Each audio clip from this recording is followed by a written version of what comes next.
Okay, so I'm going to do the intro real quick in terms of plugging the other channels, so please give my other channels a chance, especially the old Kubrick, now new Buffy channel, although I covered Buffy in the old one.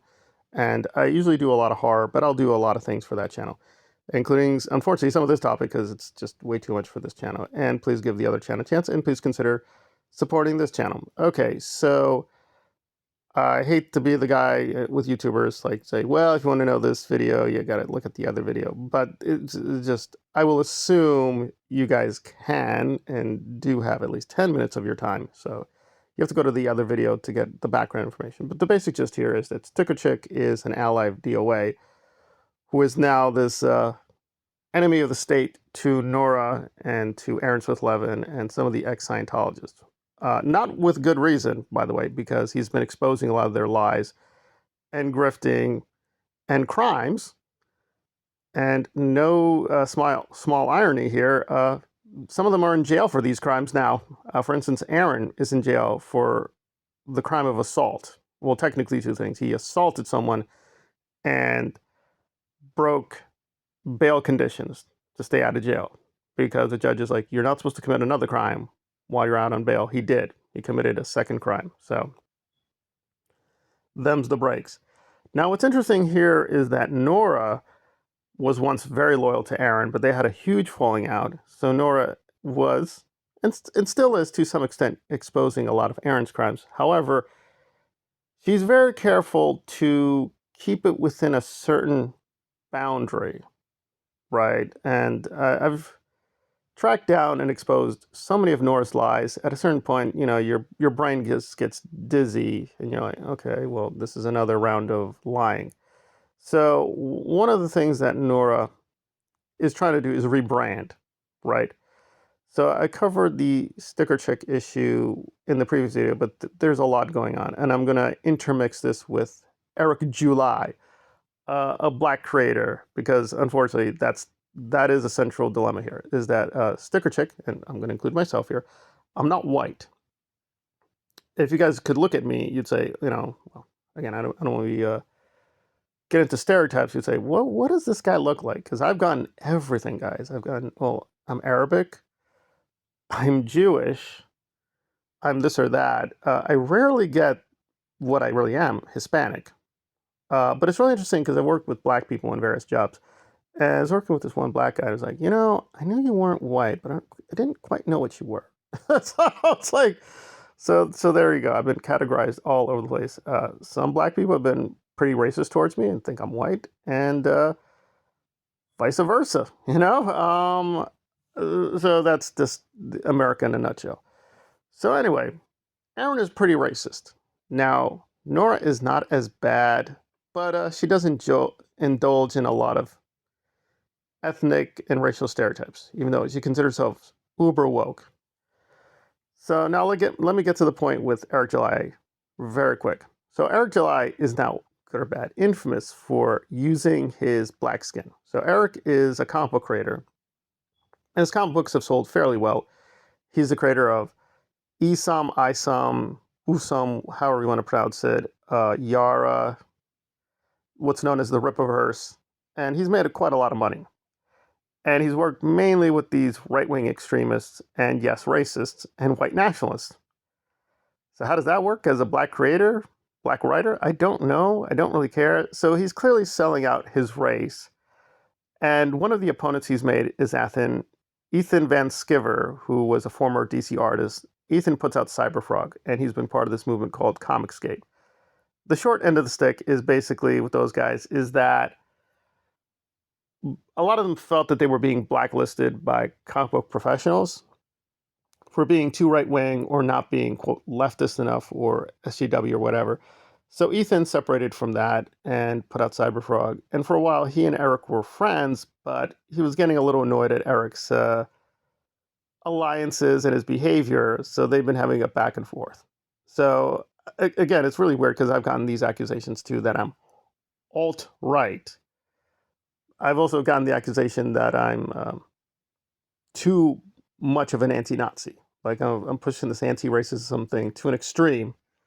So it's very strange, but I've gotten both accusations, and there we are. So I tend to be a case-by-case basis, but I do have exceptions like Nazism. Now, I'm not accusing Nora of being a Nazi, although her tactics and ideology and framing is frankly very Hitlerian. I mean, it is what it is. She does the big lie all the time. So anyway, so Nora likes to pretend she's very anti-racist. Sometimes even Eric July pretends to be anti-racist when it's convenient, right? So, and this does happen. Some of his opponents are racist, or when they use some questionable, iffy racial jokes or whatever. Again, I'm not siding with the man, but you can bring those up and complain about it. But obviously, if you are working with racists, turning a blind eye to their racism or whatever it is, homophobia, their various phobias, their alt-right connections, your credibility here is a little bit like, even if it looks on the surface good, right? Because Esam is a black superhero. So you think to yourself, why would white nationalists be supporting a black superhero comic book? But again, at this point, if you're that cynical enough, you'll support anything for a paycheck. And again, listen, Eric is a business guy. If he wants to make those business decisions, that's him. But he can't get mad if people are labeling him or mocking him for his bad grammar, lousy arguments, lousy comics, and just all around questionable behavior. So we're going to hear Eric try to gaslight people on, basically trying to attack Ethan, saying, think about your kids. Think about your kids for 1 second. And you're like, okay, all right. Anything at all. But some of y'all, don't y'all have children? Don't y'all have and children? We're involving ourselves in this other stupid stuff. Like, is there not time that we could be spending maybe on our children? Yeah. And their development. What are you talking about? Well, I can agree with Eric in principle that you shouldn't do things that are too shameful that would embarrass your kids. So what is it that I guess Ethan should be ashamed of? I guess that he's a racist? Well, that can't be right because Eric July's friends are racist. He doesn't seem to care, whether it's Neurotics, Critical Drinker, Mauler. You go through the list when they're very, to put it mildly, racially insensitive or outright racists. He doesn't seem to care, or he's like, I don't know what you're talking about. He just plays dumb. And I've had literal direct interactions with Eric. And I want to be fair, that Eric is notorious for using the copyright system, using Twitter and YouTube to get people blocked, get channels destroyed, so on and so forth. He's never done that with me, even though I've done a few videos mocking him. So I want to be fair there. But this is a very alarming pattern. And again, like Aaron, who I've accused of creating a cult and being a cult leader, you don't know if he's just that cynical. Like, he knows what he's doing, but he's like, he doesn't really believe his own propaganda. I don't know if he does believe his own propaganda. But Nora has done the same thing, invoking her family, how her family is in danger. Okay, and one could grant, yes, sometimes. And again, I don't like Nora, I don't like her lying or grifting, or Eric July's lying or grifting, but we should try to respect a boundary and not go too far. But, okay, I'll just note a few things. One is that Nora, the way she invokes her children is insanely deceptive. You would think, guys, oh my God, these are like little babies. Like, how could people talk about them at all? And it's like, no, most of them apparently are college age or late teens. So she keeps putting out this false image that, there's small little kids in a crib and she's just being, I'm just a good mama bear protecting my little cubs. And it's like, okay, that's not true. All right, so good or bad, these kids are old enough to get jobs and provide for themselves, but she's constantly asking for money. You got to think how mind-blowing this is that, and again, I don't like getting into stuff like this at all, but what she technically has, at least 4 people in her household who could be earning an income.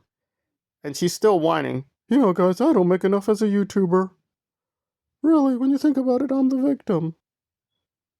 Okay. Right. And by the way, first, that's not even true because she's gotten enough views lately that don't worry for this month or that next month, guys. She's going to get a good paycheck from YouTube. So, you know, yeah, she's lying about that too. But there we are. So it's all like, what are we up to here?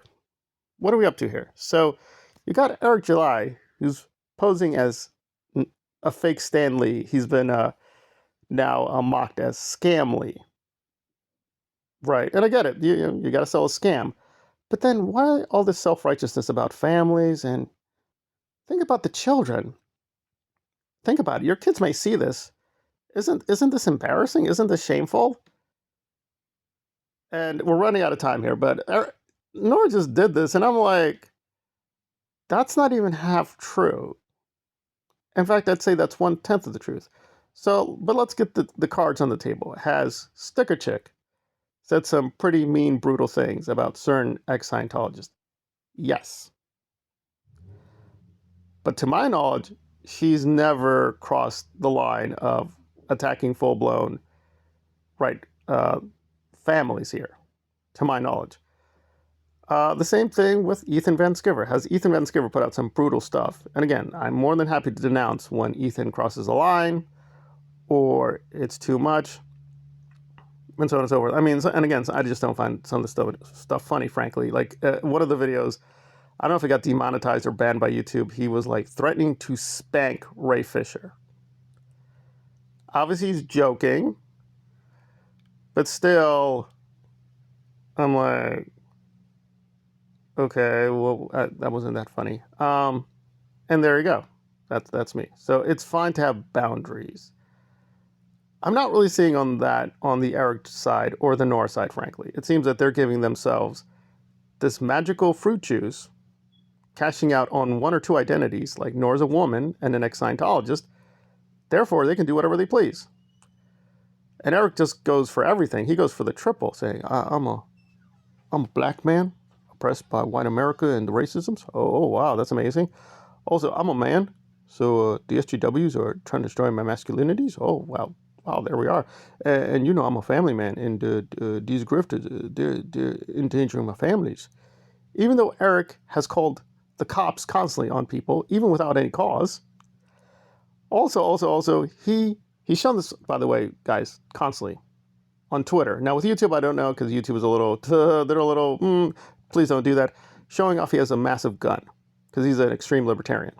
Although now he's kind of shifted, because now he's very pro-statist. Because, you know, calling the cops, trying to get your critics arrested is kind of, you know, not very libertarian, but there we are. But whenever he gets shown saying, oh, well, you know, they're racists. Right. And Nora does, oh my God, these alt-right homophobes, my friends. And I'm like, really?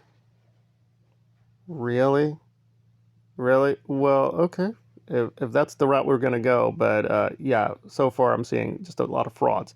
It may be true some of their enemies do go too far here and there, but they go too far all the time. And that's a fact.